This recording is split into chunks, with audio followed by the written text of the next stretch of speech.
Hall. Conservatives from across the country arrived in Washington this week for CPAC. The annual Conservative Political Action Conference sees several of the biggest politicians and speakers.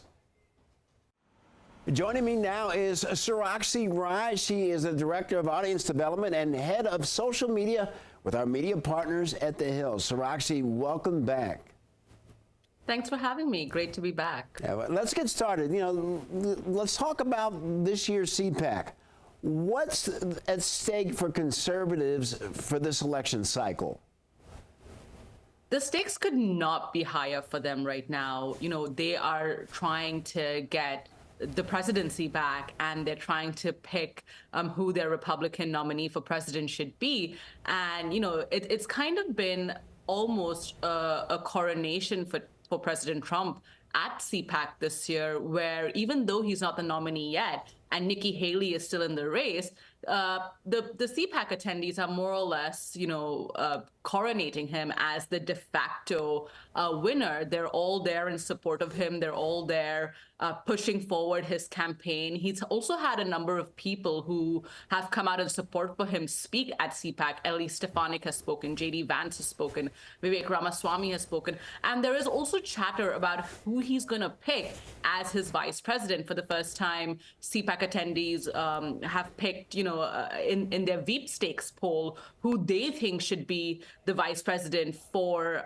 President Trump if he is the nominee, and who should be his running mate. So it's very interesting that the talk is now moved on from rather, former President Trump and Nikki Haley, and it's more focused on President Trump and his VP pick, which is probably the way his campaign likes it. Well, Sarakshi, the biggest speaker for this year's CPAC, of course, is the former president.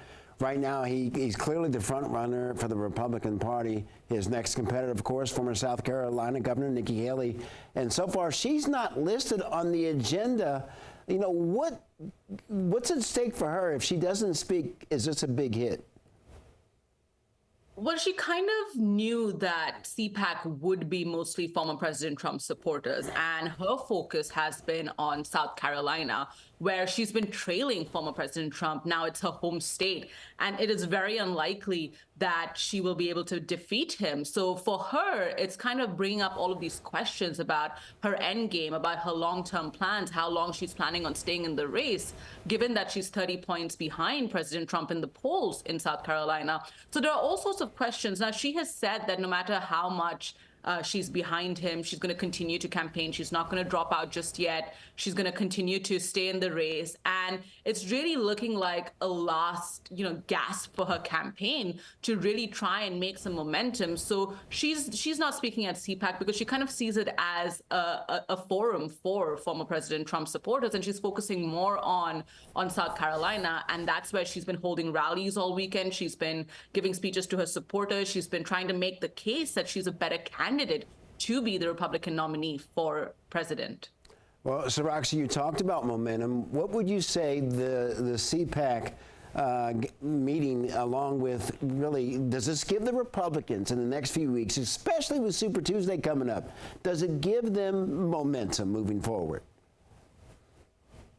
Definitely, because if anything, they've only moved the conversation further along. Instead of focusing on the battle between President Trump and Nikki Haley, they've actually taken the conversation a step further and instead focused it on who President Trump's running mate should be and what the consequences for that would be for his campaign and for the country. So in a sense, they're trying to, take away the kind of the limelight from his battle with Nikki Haley and kind of, showing the CPAC attendees and the rest of the world that, hey, look, this battle is not something we're focused on. Instead, we're focusing more on former President Trump's campaign because we believe he's going to be the presumptive nominee for Republican nominee for president.